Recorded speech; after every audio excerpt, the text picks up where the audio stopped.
नमस्कार,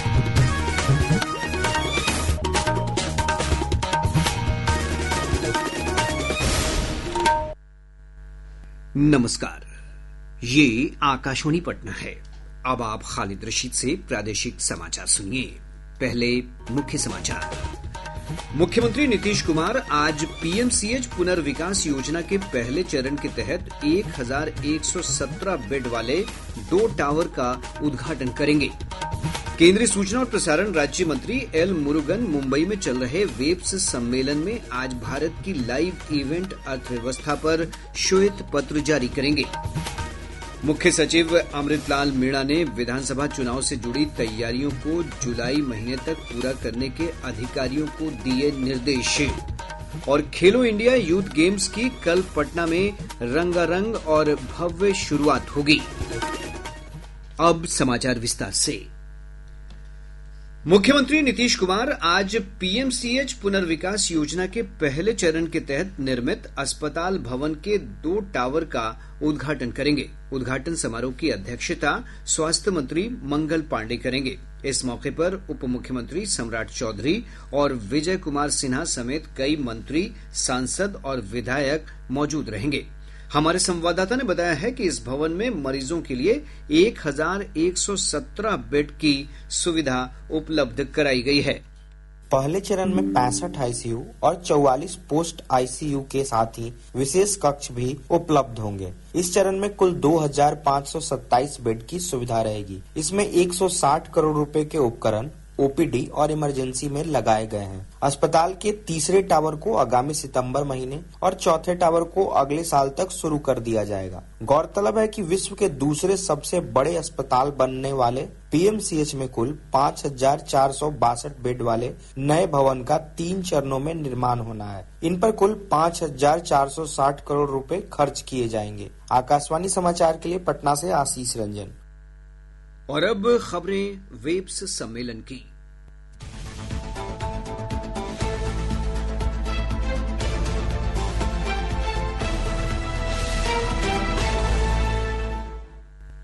मुंबई में world audio visual and entertainment summit WAVES 2025 के तीसरे दिन आज श्वेत पत्र जारी किया जाएगा। सूचना और प्रसारण राज्य मंत्री एल मुरुगन भारत की लाइव इवेंट अर्थव्यवस्था एक रणनीतिक विकास अनिवार्यता शीर्षक से अपनी तरह का पहला श्वेत पत्र जारी करेंगे। ये पत्र भारत के तेजी से बढ़ते लाइव मनोरंजन उद्योग का व्यापक विश्लेषण प्रस्तुत करता है। वेब्स के दौरान मीडिया और मनोरंजन क्षेत्र पर सांख्यिकीय पुस्तिका भी जारी की जाएगी।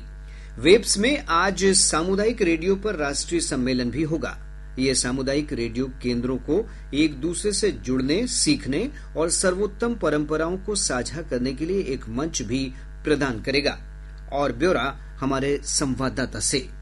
इस सम्मेलन का उद्देश्य भारत में सामुदायिक रेडियो में नवाचार के माध्यम से इसकी प्रभावशीलता को और मजबूत करना है। केंद्र सरकार का लक्ष्य हर जिले में एक सामुदायिक रेडियो खोलना है। सम्मेलन के दौरान कई सत्र होंगे जिसमें सामुदायिक रेडियो की बदलती भूमिका पर कई वरिष्ठ लोग अपने विचार साझा करेंगे। देश भर के 400 से अधिक कम्युनिटी रेडियो स्टेशनों के प्रतिनिधि इसमें भाग लेंगे। सम्मेलन के दौरान 10वें राष्ट्रीय सामुदायिक रेडियो पुरस्कार प्रदान किया जाएगा, जिसमें 12 उत्कृष्ट कम्युनिटी रेडियो स्टेशनों को उनकी सेवा और समुदाय में उल्लेखनीय योगदान के लिए सम्मानित किया जाएगा।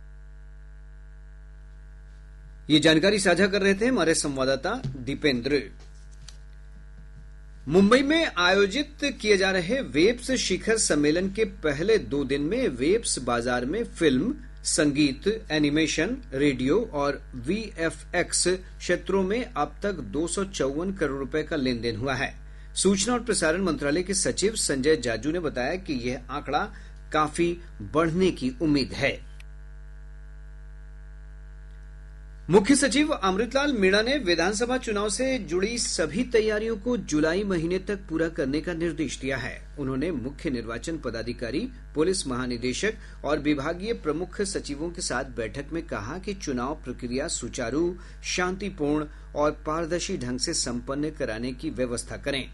इधर निर्वाचन आयोग ने भी चुनाव प्रक्रिया से जुड़ी कार्रवाई शुरू कर दी है। आयोग ने ईवीएम मशीनों की फर्स्ट लेवल चेकिंग प्रक्रिया शुरू कर दी है। ये प्रक्रिया चरणबद्ध तरीके से सभी जिलों में 30 जून तक पूरी की जाएगी। आयोग ने प्रक्रिया को पारदर्शी और विश्वसनीय बनाने के लिए सभी मान्यता प्राप्त दलों के प्रतिनिधियों की उपस्थिति में ईवीएम की जांच का निर्देश दिया है। अब खबरें खेलो इंडिया यूथ गेम्स से।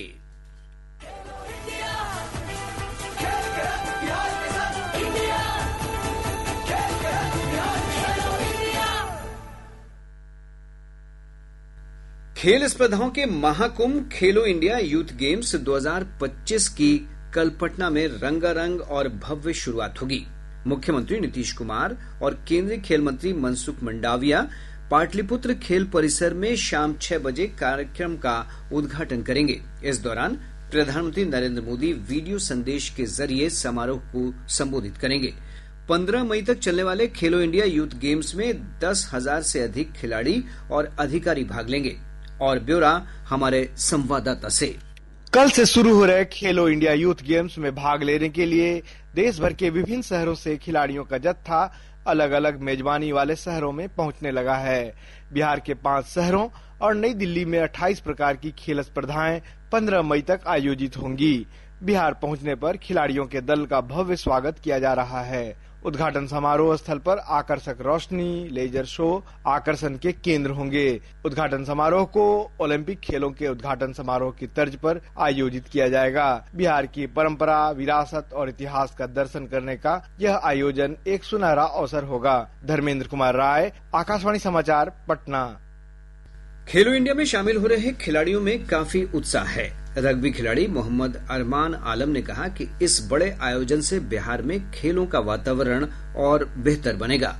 खेलो इंडिया यूथ गेम का आयोजन बिहार में हो रहा है। ये फर्स्ट टाइम हो रहा है और ये हमारे बिहार के लिए बहुत ही गौरव की बात है और इससे बहुत सारे न्यू प्रतिभाओं को मौका मिलेगा और वो बहुत बड़े मतलब इंडियन लेवल तक में वो खेल सकते हैं। जैसे रग्बी में और बहुत सारे गेम है, वुशु भी है, फुटबॉल भी है, हॉकी भी है, तो यहाँ सारे गेमों का हो रहा है। तो इससे हमारे बिहार के प्लेयरों को बहुत अच्छा मौका मिल रहा है। तो कल से शुरू हो रहा है खेलों का महाकुंभ। आप भी तैयार हो जाइए इस महाकुंभ में शामिल होने के लिए।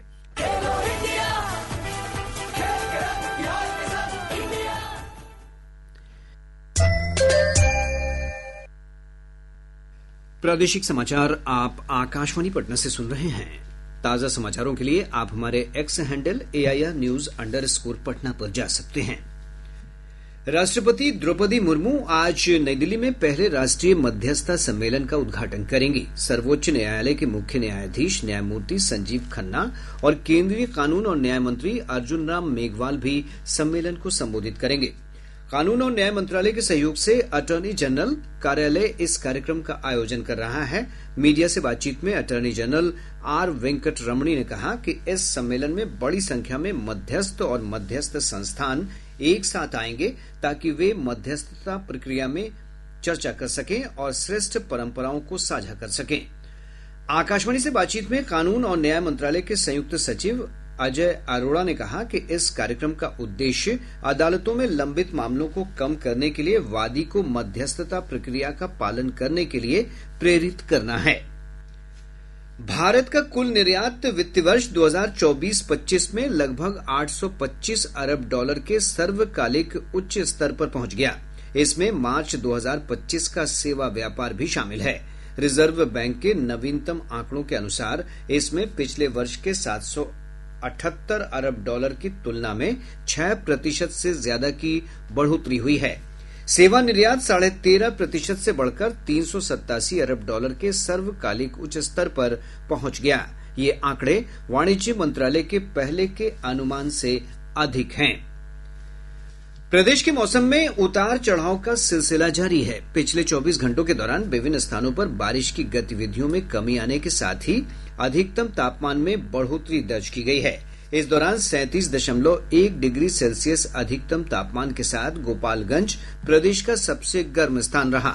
मौसम विभाग ने कहा है कि अगले 48 घंटों के दौरान राज्य के अधिकतम तापमान में 2 से 4 डिग्री सेल्सियस की बढ़ोतरी हो सकती है।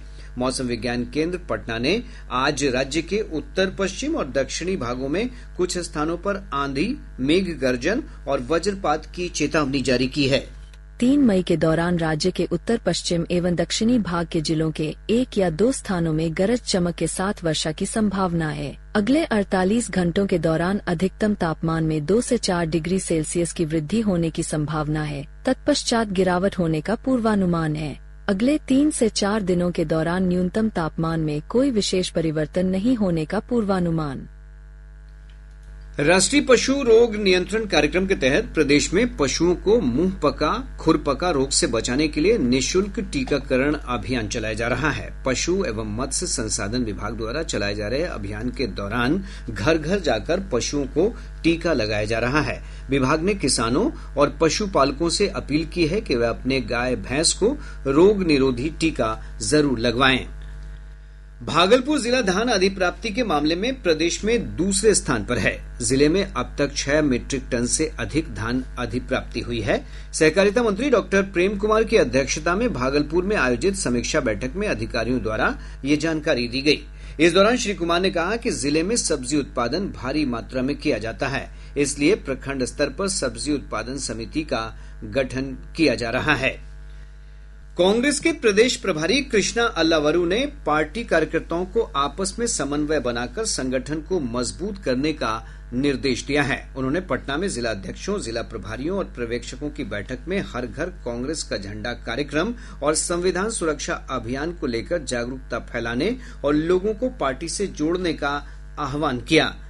आज विश्व प्रेस स्वतंत्रता दिवस है। यह दिन प्रेस स्वतंत्रता को प्रोत्साहित करने और दुनिया भर में प्रेस स्वतंत्रता की स्थिति का आकलन करने के रूप में मनाया जाता है।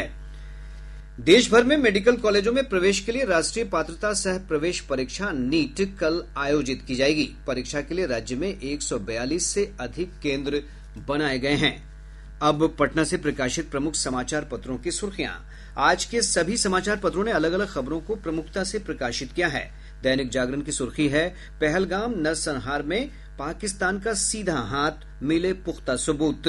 हिन्दुस्तान ने मुख्यमंत्री नीतीश कुमार द्वारा 20 वर्षों का रिपोर्ट कार्ड जारी करने की खबर का शीर्षक लगाया है, बिहार में बड़े बदलाव का साक्षी बना 20 वर्ष। दैनिक भास्कर लिखता है, सीबीआई ने नीट यूजी पेपर लीक मामले के मास्टरमाइंड संजीव मुखिया को 4 दिन की रिमांड पर लिया। प्रभात खबर की सुर्खी है, कल से 28 खेलों के साथ बिहार में खेलो इंडिया यूथ गेम्स का आगाज। राष्ट्रीय सहारा का शीर्षक है, पाक पीएम का यूट्यूब अकाउंट भारत में ब्लॉक। और अब अंत में मुख्य समाचार एक बार फिर। मुख्यमंत्री नीतीश कुमार आज पीएमसीएच पुनर्विकास योजना के पहले चरण के तहत 1117 बेड वाले 2 टावर का उद्घाटन करेंगे। केंद्रीय सूचना और प्रसारण राज्य मंत्री एल मुरुगन मुंबई में चल रहे वेब्स सम्मेलन में आज भारत की लाइव इवेंट अर्थव्यवस्था पर श्वेत पत्र जारी करेंगे। मुख्य सचिव अमृतलाल मीणा ने विधानसभा चुनाव से जुड़ी तैयारियों को जुलाई महीने तक पूरा करने के अधिकारियों को दिए निर्देश।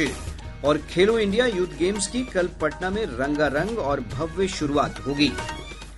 इसके साथ ही आकाशवाणी पटना से प्रसारित प्रादेशिक समाचार का ये अंक समाप्त हुआ। आकाशवाणी पटना से अगला समाचार बुलेटिन दोपहर 2 बजे प्रसारित किया जाएगा। नमस्कार।